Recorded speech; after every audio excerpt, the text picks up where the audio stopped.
My name is Sarah Holbrook, and I am your mother. My name is Michael Holbrook, and I'm your father.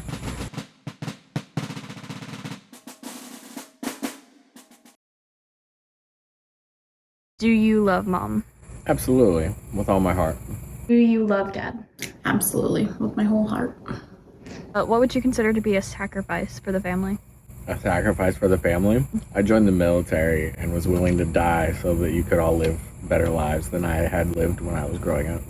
There were times that I thought that giving up the things that I wanted to do or putting off my career, some of my goals were sacrifice. But now that you and Kara are grown, there are a lot of times I feel like the best part of adulthood for me is over, because the best part was having kids and being able to take you guys places and do things with you and see you explore and enjoy things. I would give anything to go back to a day when you guys were little and we could go to the beach and look at all the sea creatures, So looking back, I don't really think any of it was sacrifice, because it was just life.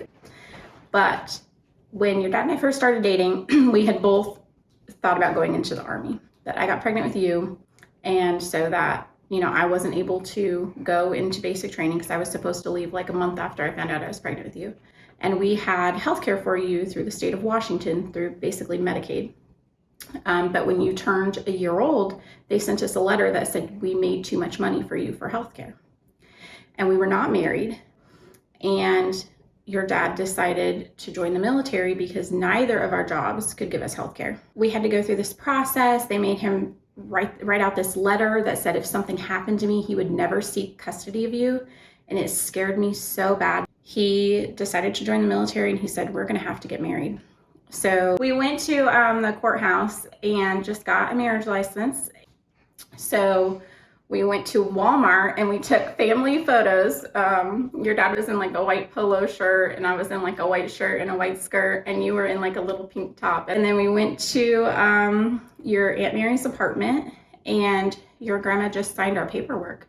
And so we got married in my sister's apartment with my mother as the officiant and my sister and Jason as the witnesses. It was very small, very informal. Because we truly do love each other, but we did have a lot of financial pressure, not so much family pressure, although our families really did try to pressure us when I got pregnant. We'll find you a little chapel, like you need to get married, you can't have a baby and not be married. I honestly loved your mother from the moment that we started dating. So I married for love, but it was also, and it wasn't family pressures, it was more, we get paid more money and you'll be taken better care of if we get married. How did the military put a strain on your relationship?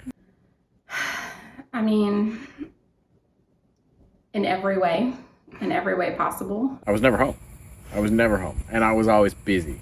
So I took my job very seriously, and I wanted to do everything I could to get in the best position I could possibly get into. You talk about every single deployment that I ever went through.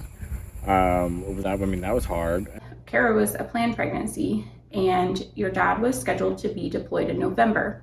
She was due in May, and I was like, well, that's okay. We'll have a few months where you'll be home with the baby. I can get into a routine with the girls, and then things will be fine.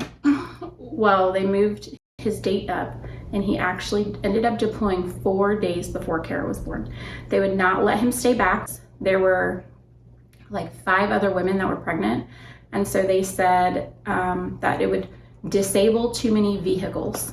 That was a stressful thing, being alone with a 3-year-old and a baby for a full year by myself. All of the normal challenges of life that typically people have a partner to be there for. You have to buy a house. I bought our first house by ourselves. It was a proxy. I've moved 3 times by myself, full households. Just everything. It was really hard. Hard to be alone. And then the emotional toll, trying to stay connected, bickering. And for a long time, I really didn't understand how difficult mentally it was for your dad going to war and the things that he went through. I think that is at the core of what fractured us apart. He was struggling with getting out of the military. I was in nursing school, and for a whole summer, Grandma Charlotte took you and Kara, and I honestly don't know what I would have done without them, because it was very, very helpful that they took you guys for a whole summer. I think it helped quite a bit because your mother's family, her side of the family helped a lot. My side of the family, they're not very good about talking to people. They're very reactive, emotional, but your mom's side of the family really follows through. And so they were a huge part of support, my support while we were going through everything, because they were always people that I could turn to, and I feel like knew her and knew me, and I would get both sides of the story. And it was everything. And I think also your dad and I were in a very different place in our lives, where we were like, we knew what it takes to make a marriage work, and we knew that our love was going to survive everything at this point. So I was like, okay, well, I guess we'll get remarried, and that's why we called it a vow renewal. And so it was just, there was no stress. The wind was passionately blowing. We had as many people as would show up. We had it on the beach. It was your mom's, favorite thing. Built all kinds of stuff for it. We had all kinds of cool food and music, and it was a good time. My family was there, and we said our traditional vows, and it was healing for sure.